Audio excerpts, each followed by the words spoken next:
தேசிய கல்விக் கொள்கை என்ற பெயரில் தமிழகத்தின் கல்வி வளர்ச்சியை அழித்துவிட நினைக்கிறார்கள் என முதலமைச்சர் ஸ்டாலின் தெரிவித்துள்ளார்.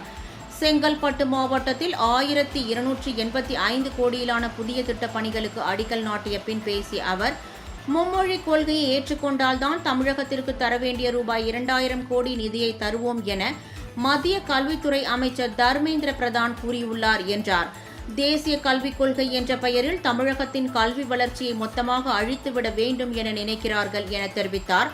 கல்வியில் இருந்து மாணவர்களை நீக்கம் செய்ய அத்தனை செயல் திட்டங்களும் தேசிய கல்விக் கொள்கையில் இருக்கிறது என்று, அப்படியான இந்த நாசகார திட்டத்திற்காக ரூபாய் 10,000 கோடி கொடுத்தாலும் அதனை ஏற்றுக்கொள்ள மாட்டோம் எனவும் அவர் அப்போது தெரிவித்தார். இந்தியாவோட 2வது வளர்ந்த பொருளாதார மாநிலமாக தமிழ்நாடு இன்றைக்கு உயர்ந்திருக்கு. பொருளாதார குறியீடுகள் எல்லாத்திலையும் தமிழ்நாடு வளர்ச்சி எட்டிக்கிட்டு வருது.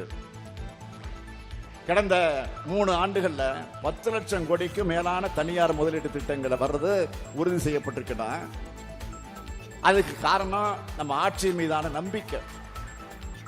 வறுமை இல்ல, பட்டினிச்சாவி இல்ல என்ற நிலையில திறமையான, வளமான, உண்மையான நிர்வாகத்தை நாம் நடத்திட்டு வரோம். சில தடைகள் மட்டும் இல்லைன்னா தமிழ்நாட்டுடைய வளர்ச்சி இன்னும் வேகமா வளர்ந்திருக்கும். நேற்று நாடாளுமன்றத்தில் நடந்த நிகழ்ச்சியெல்லாம் நீங்க டிவியில பார்த்திருப்பீங்க. என்ன மும்மொழி கொள்கைய, அதாவது இந்தி சமஸ்கிருதத்தை ஏத்துக்கிட்டாதான் தமிழ்நாட்டுக்கு தர வேண்டிய 2000 கோடி ரூபாயை தருவோம்னு திமிரா பேசுகிறார். யாரு? ஒன்றிய அமைச்சர் தர்மேந்திர பிரதான் அவர்கள்.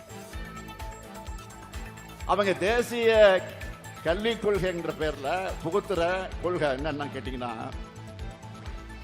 தமிழ்நாட்டுடைய கல்வி வளர்ச்சியை மொத்தமா அழிச்சு ஒழிச்சிடணும். நாம அதை எதிர்க்கிறோம். கல்விக்குள்ள மாணவர்களை கொண்டு வர முயற்சி செய்யாம கல்வியிலிருந்து மாணவர்களை நீக்கம் செய்வதற்கான அத்தனை செயல் திட்டங்களும் தேசிய கல்விக் கொள்கையில் இருக்கு. கல்வியை தனியார்மயமாக்குறது, பணக்காரர்களுக்கு மட்டுமே உயர்கல்வியின் நிலையை ஏற்படுத்துறது, கல்வியை மதவாதத்தோடு புகுத்துறது, சின்ன பிள்ளைங்களுக்கு கூட பொது தேர்வு, கலை, அறிவியல், பொறியியல் படிப்புகளுக்கு நீட் மாதிரி நுழைவுத் தேர்வு,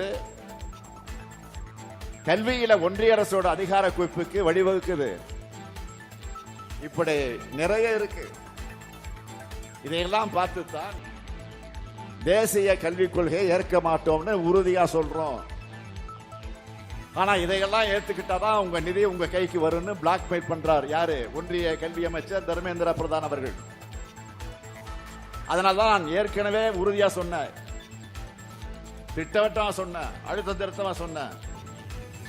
2000 கோடி இல்ல, நீங்க 10,000 கோடி தந்தாலும் உங்களுடைய நாசகார நாக்பூர் திட்டத்தை ஏத்துக்க மாட்டோம்னு திட்டவட்டமாக நான் சொன்னேன்.